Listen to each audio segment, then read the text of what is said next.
Model লিখেছেন, যদি পেশাবের রাস্তা দিয়ে সামান্য কিছু বের হয় এবং সেটি গায়ে এবং কাপড়ে লেগে শুকিয়ে যায়, সেখানে ধৌত করা কি আবশ্যক?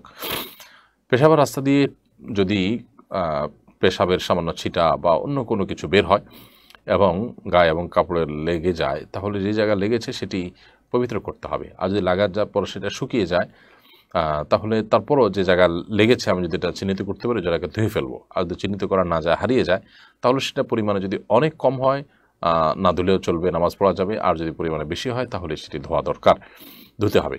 এখন পরিমাণে বেশি কম বলতে ধরুন ১ টাকার যে কয়েন আছে, ১ টাকার যে কয়েন আছে, এই কয়েন সমপরিমাণ বা একটু কম, ১ দিরহাম যেটা হাতের তালুতে যেটুকু জায়গা আছে, আনুমানিক ১ টাকার কয়েনই বলতে পারে, ১ টাকা বা ২ টাকার কয়েন যে এখন যেটা পাওয়া যায়, এই ২ টাকার কয়েনের সমপরিমাণ যদি হয়, তাহলে সেটা ধৌত করা আবশ্যক হবে। আর যদি তার কম হয়, তাহলে সেক্ষেত্রে সেটা ধোয়াটা উত্তম, আর না ধুলেও নামাজ হয়ে যাবে।